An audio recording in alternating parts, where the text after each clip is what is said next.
the question America never stopped asking. Most people think they already know this story. Just mention one name, Monica Lewinsky, and almost immediately they recall one of the biggest political scandals in late 20th century America. But there is something strange. After all the investigations, the press conferences, the denials, the confessions, and the months of endless national debate, one question still remains. Not, what did Bill Clinton do, but, why didn't Hillary Clinton leave? This is what makes the story complicated. If the marriage had only just begun, if the two of them had not shared so many years of history together, the answer might have been simpler. But Bill and Hillary Clinton had been together for more than 2 decades before the Lewinsky affair became a national crisis. They met when they were young. They built their careers together. They entered politics together. They endured failure together. They raised a daughter together. And they walked into the White House together. That marriage was no longer simply the story of two people in love. It had become part of their lives. And then everything was placed under the brightest spotlight a family could ever endure. The public wanted to know what Hillary would do. The press wanted to know whether she would leave. Commentators wanted to explain her motives. Some said it was love. Some said it was duty. Some said it was politics. But the problem is this. No one outside the marriage can ever know the full answer. Hillary wrote about those years in her memoir, Living History, a book that describes her life with Bill Clinton, from love and politics to personal betrayal and public pressure. So today's story does not try to answer for her. It only tries to ask a deeper question. What happens to a person when their marriage no longer belongs to them alone? When every choice is judged by millions of people, if she leaves, people ask why. If she stays, people also ask why. Leaving can be painful. Staying can be painful too. And sometimes the hardest decision is not the one made in a single day, but living with that choice in the years that follow. To understand where Hillary Clinton stood in that moment, we have to go back long before Monica Lewinsky appeared. Before the White House. Before power. Before the scandal.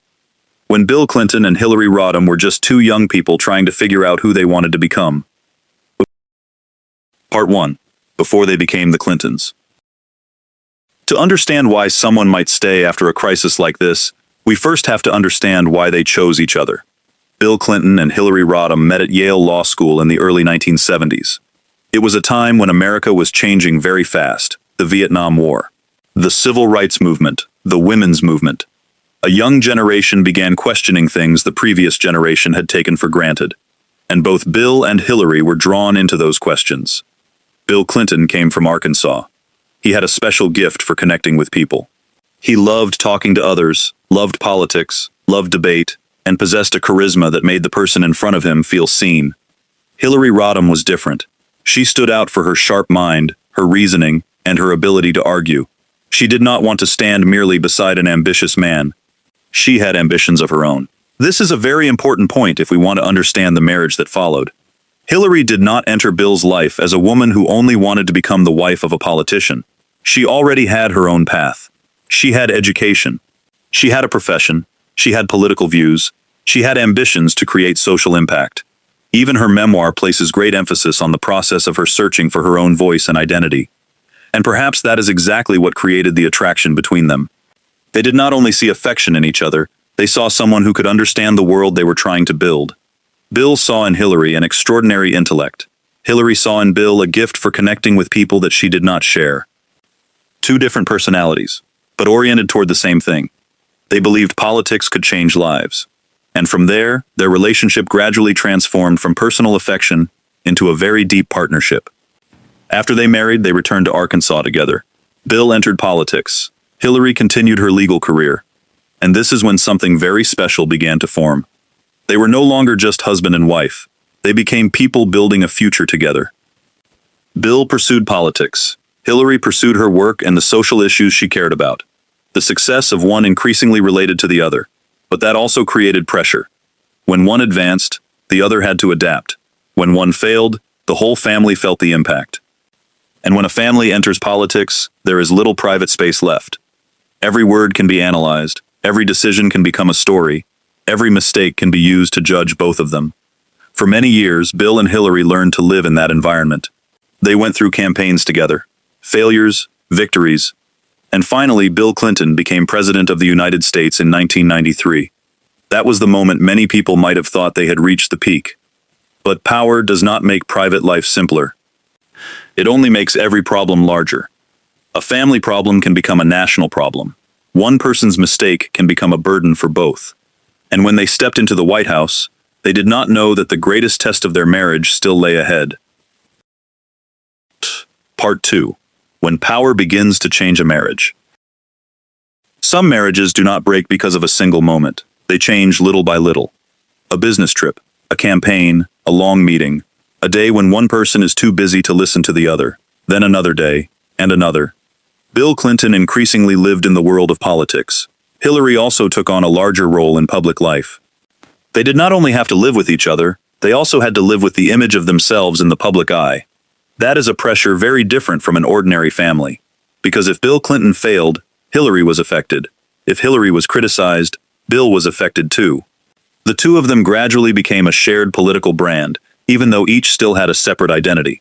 The controversies surrounding Hillary and her role as First Lady, policy issues and political investigations throughout the 1990s kept the Clinton family in a constant state of defense. Records from the Clinton Presidential Library show that the volume of files and activities related to the Clinton family during those years was enormous, from White House operations to Hillary's work and later political campaigns. That is important because it reveals a simple truth. This marriage did not exist inside a closed room. It existed inside a political system, a media system, and a public that was always watching. And the more power there was, the less room there was for mistakes. By 1998, what had once belonged to private life had become a national crisis. One name appeared, Monica Lewinsky. But before the public fully knew the story, there was already another crisis inside the Clinton family. A crisis with no cameras, no reporters, no spokespeople. Only two people having to face each other. And this is where the story becomes hardest to understand. Part 3. Monica Lewinsky. When private life no longer belongs to two people. In early 1998, the story of Monica Lewinsky began to become a serious political and legal problem. Records from the Clinton Presidential Library show that files related to Lewinsky appeared in official White House and investigative documents as early as January 1998. But for the public, everything truly exploded when the story became a media storm. From that moment, the president's private life was no longer private. It became news. It became debate. It became political warfare. And then attention turned to Hillary. A woman standing in a situation where almost no choice was easy. The public wanted a reaction, but any reaction could be interpreted. If she showed anger, people would analyze it. If she stayed silent, people would also analyze it. If she defended her husband, people would question her. If she criticized her husband, people would ask a different question. That is the particularly cruel aspect of living under the public spotlight. You are not allowed simply to have emotions. Your emotions also become information. In the months that followed, the crisis grew larger. Bill Clinton faced investigation. The White House faced political pressure.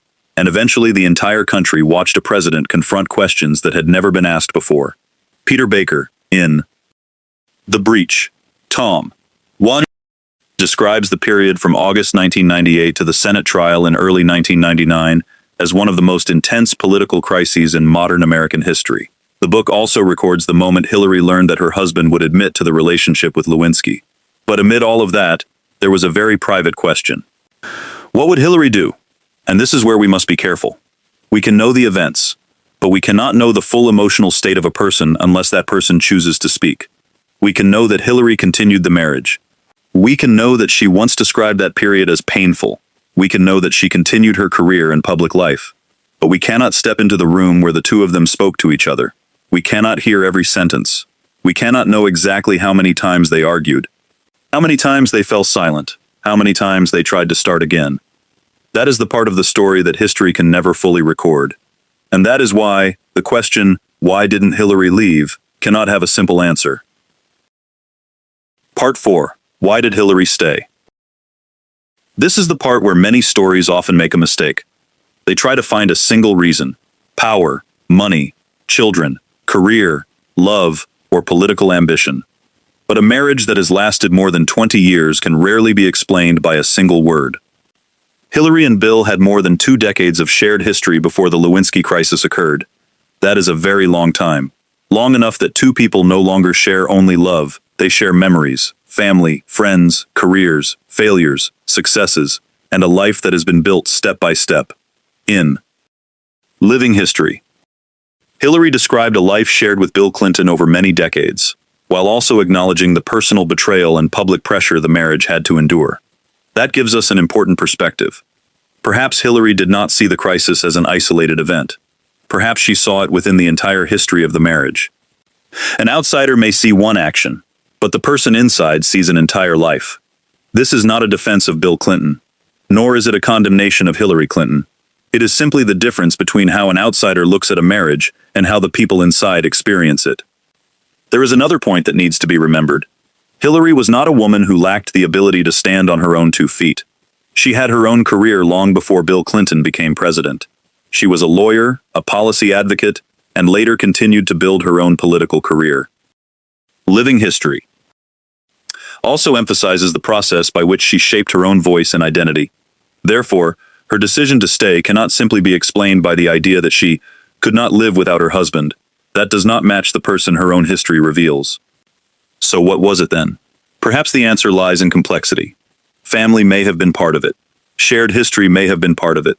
Affection may have been part of it. Belief in the possibility of continuing the marriage may have been part of it.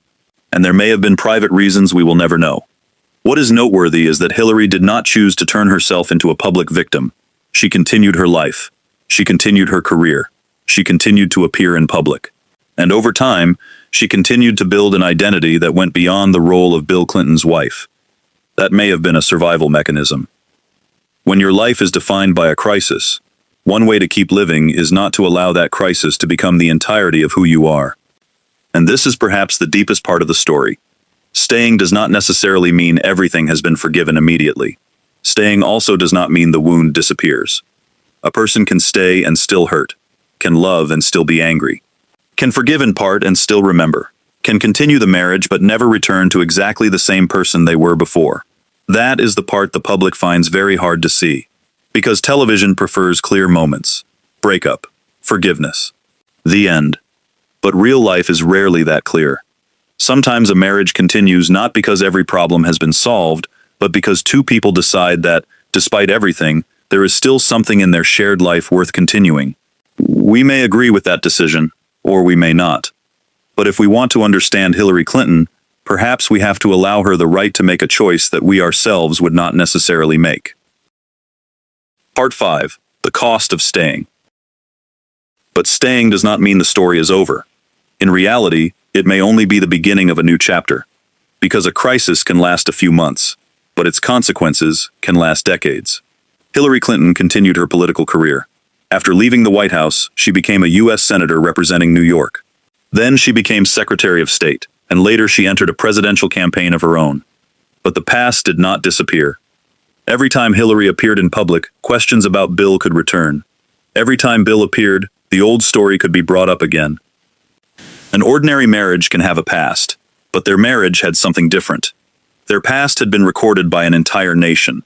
That is a very particular burden, because for many people, a crisis eventually becomes memory. But for a famous political figure, it can become part of the public record. It does not matter how much they have changed. It does not matter how much time has passed.